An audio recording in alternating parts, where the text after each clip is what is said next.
Kemudian berikutnya kata Ibnu Qudamah rahimahullahu taala faslun. Fasal. Ya, di dalam pasal ini Ibnu Qudamah menjelaskan 4 keadaan untuk fard seorang ibu. Kata beliau walil ummi arba'atu ahwal. Ya, ibu ini punya 4 keadaan. Si ibu punya berapa? 4 keadaan. Baik, keadaan yang pertama kata beliau arba'atu ahwal. Lil ummi arba'atu ahwal. Ibu punya 4 keadaan. Halun lahas sudus. Ya, keadaan yang pertama dia mendapatkan berapa? 1/6. Kapan itu dapat 1/6? Wahia ma'al walad. Yaitu kalau ada anak. Iya. Ya kalau ada anak laki-laki maupun perempuan, ibu pasti dapat berapa? 1/6. Ini keadaan yang pertama, dia dapat 1/6. Dia keadaan kedua yang dapat 1/6. Awil itsnaini fasaidan minal ikhwal akhwat. Atau kalau ada saudara laki-lakinya, saudara perempuannya yang berjumlah 2 ke atas. Iya. Berjumlah 2 ke atas. Ini kata 2 sebab di dalam ayat ya. Di dalam ayat dikatakan fa in kana lahu ikhwatun. Kalau dia memiliki ikhwah, fali ummihi sudus. Ya, dan ikhwah itu jama ya. Jama. Ya, dan jama di dalam bahasa Arab paling sedikitnya 3. Tapi kenapa dikatakan 2? Nah, ini karena ada ijma di kalangan para ulama dalam hal ini. Ada yang menyelisih memang. Ya, disebut katanya dari Ibnu Abbas penyelisihan, tapi dikatakan bahwa itu adalah khilaf yang syadz. Ya, karena itu dihitung oleh para ulama dari 2. Dihitung dari mana? Dari 2. Ya, ketentuan pembagian ibu ini di dalam Al-Quran. Allah berfirman wali abuwaihi likulli wahidin minhum as-sudus mimma taraka in kana lahu walad.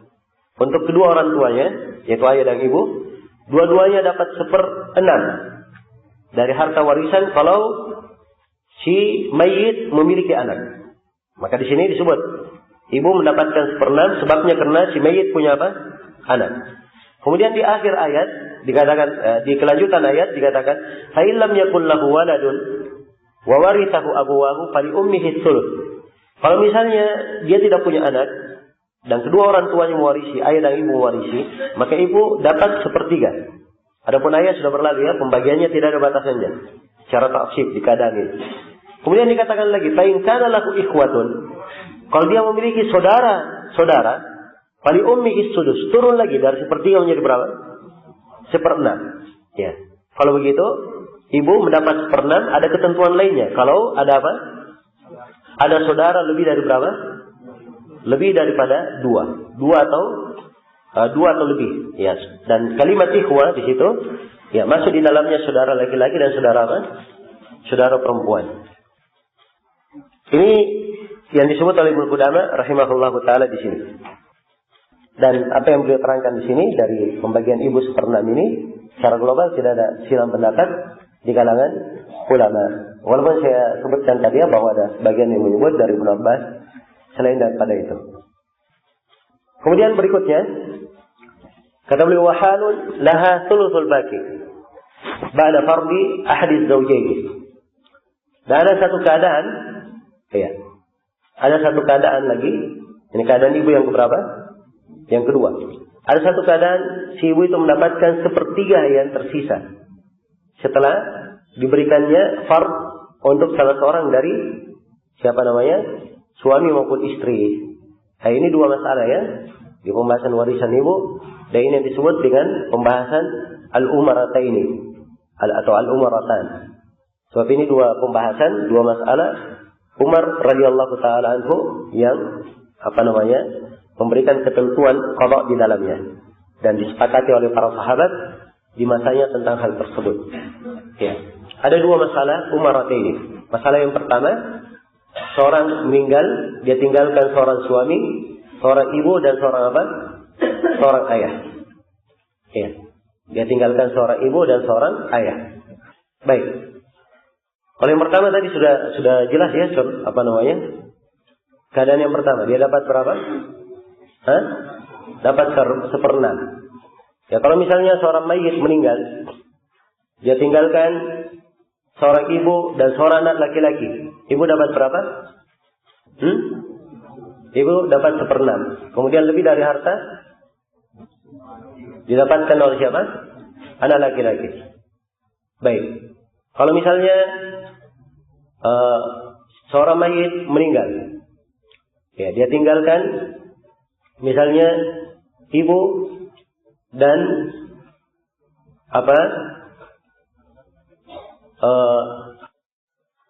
ayah saja. Maka bagian ibu berapa? Bagian ibu sepertiga. Ya, kalau bagian ayah, dia dapat lebih dari harta. Baik. Jadi ini dua ya menjadi ukuran. Ya, saya kira jelas ya. Saya beri contoh kadang untuk menguatkan saja apa yang telah kita sebutkan. Sekarang di keadaan yang kedua dia dapat sulusul baqi. Dan ini pada dua pembahasan saja. Yang disebut dengan nama masalah al-umarataini. Dua pembahasan Umar. Sebab Umar yang memberi ketentuan dalam hal ini. Yang pertama ada suami, seorang meninggal dia tinggalkan, atau seorang perempuan meninggal, dia tinggalkan seorang suami, seorang ibu dan seorang apa? Seorang ayah. Baik. Untuk suami bagiannya berapa di sini? 1/2, sebab tidak ada apa? Tidak ada far'ul waris, tidak ada anak. Baik, untuk ibu dia dapat berapa? Nah, di sini Umar memberi ketentuan dia dapat sulusul baqi. 1/3 dari yang tersisa. Ya kalau digabung 1/2, yang tersisa ketika digandengkan dengan 2/3, yang tersisanya adalah berapa? 1/3. Maka ibu dapat 1/3 dan si ayah mengambil lebihnya, yaitu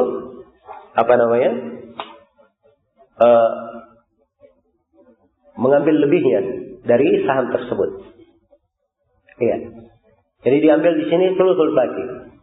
Harus saya ulangi ya, kalau 1/2 si ayah, berarti masalah dihitung dari 6 ya. Ya, dihitung dari 6. Jadi kalau si 6, si ibu, si suami dapat 1/2, berarti bagiannya 3. Si ibu sulusul baqi. Oh, berarti dia bukan 1/3 ya, dapat 1/6. Ya, dapat 1/6, berarti dapat 1 bagian. Dan sisanya 1/3 itu adalah milik siapa? Adalah milik ayah, yaitu dia dapat 2/3 dari bagian. 2/3 dari bagiannya, atau 1/3 dari bagian, yang bermakna 2/6. 2/6. Baik. Yang kedua, kalau misalnya permasalahan umratain yang kedua, ada satu orang istri, satu orang ibu, dan satu orang apa? Satu orang ayah. Seorang suami meninggal, dia tinggalkan seorang istri, seorang ibu, dan seorang apa? Seorang ayah. Maka si istri dapat berapa? Dia dapat 1/4. Iya. Dia dapat 1/4. Karena tidak ada para luwaris di sini. Tidak ada cabang pewarisan. Iya. Kemudian si ibu dapat berapa? Dia dapat sulusul baqi. Dia dapat 1/3 dari yang tersisa. Iya. Dan si ayah mengambil sisanya. Itu mengambil berapa? Mengambil 1/2. Baik. Ini yang disebut dengan masalah al-umaratain. Baik. Kemudian yang ketiga, keadaan yang ketiga bagi ibu, kata beliau wahalun laha sulusul mal wa hiya fi ma ada dzalik. Dan keadaan yang ketiga, si ibu mendapatkan 1/3 dari apa? 1/3 dari harta. Kapan dia dapat 1/3 dari harta? Selain daripada hal itu. Ya, selain dari apa yang sudah disebut di atas. Ya, kalau kita simpulkan bahwa ibu mendapatkan 1/3 dari harta itu dengan 3 syarat. Syarat yang pertama, tidak ada far' al-waris, tidak ada anak dari si pewaris. Kemudian yang kedua, tidak ada jumlah dari ikhwan dan akhwat yang mewarisi. Kemudian syarat yang ketiga, tidak ada suami ataupun istri di dalam pewarisan tersebut. Ya. Kalau ada suami dan istri, berarti dia dapat berapa ibu? Dapat sulusul baqi. Ya. Dapat yang tersisa. Kenapa? Apa yang tersisa dari pembagian? Ya. Dia dapat tersisa. Dan itu di permasalahan umaratain tadi. Baik. Jadi itu 3 syaratnya ya. Tidak ada para waris, tidak ada jumlah dari ikhwan dan akhwat yang mewarisi, dan tidak ada suami maupun istri. Kemudian keadaan yang keempat, kata beliau wahalun rabi' wa hiya idza kana waladuha manfiyan bil li'an aw walad zina fatakuna 'asabatan lahu fa illam takun fa 'asabatuha 'asabah. Jadi keadaan yang ketiga, ibu di sini mewarisi secara asabah, secara ta'sib. Ya, kalau mewarisi secara ta'sib, ya dia akan mengambil harta itu, tidak ada batasannya. Kapan ini? Kalau anaknya itu telah dinafikan dengan cara li'an atau dia adalah anak zina. Kalau dinafikan secara li'an, akan datang nanti pembahasan li'annya. Kalau si suami sudah melakukan li'an dengan istrinya, kemudian dia katakan ini anak bukan anak saya, maka anak itu tidak dinisbatkan kepada ayahnya, dinisbatkan kepada ibunya. Demikian pula anak zina, karena ayahnya tidak ada secara syar'i, maka dia dinisbatkan kepada ibunya. Ya, karena dia nisbat kepada ibunya, maka ibunya mewarisinya secara ta'sib. Secara ta'sib. Kalau misalnya si anak ini meninggal, tidak ada pewaris kecuali ibu, maka si ibu mengambil apa? Seluruh harta. Apabila anak ini meninggal, dia tinggalkan seorang istri dan seorang ibu, maka istri hanya mengambil 1/4 dari harta, lebihnya 3/4 diambil oleh siapa? Oleh ibu. Demikian. Kemudian kata beliau, fa illam takun fa asabatuha asabah. Andai kata misalnya si ibu sudah meninggal juga dan si walad zina ini tidak ada lagi pewarisannya kecuali hanya asabah dari si ibu ini, maka mereka yang mewarisi. Mereka yang mewarisi. Ya, karena memang Nabi SAW bersabda, al-fiqhul fara'idah bi ahliha, fa ma baki fa huwa li aula rajulin takam. Ikutkanlah apa namanya? Faraid kepada pemiliknya apa yang tersisa, maka itu untuk laki-laki dakar yang terdekat. Ya, laki-laki dakar yang terdekat. Nah, jadi kalau misalnya seorang anak yang dinafikan karena zina meninggal, dia tinggalkan seorang anak perempuan, seorang ibu, ya, seorang paman dari pihak ibu, khaliyah, dan seorang bibi dari pihak ibu. Nah, maka di sini apa? Berapa bagiannya? Saya ulangi.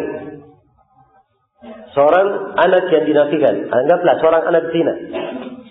Dia meninggal, dia tinggalkan seorang anak perempuan, seorang ibu, seorang paman. Ya, pamannya dia dari mana?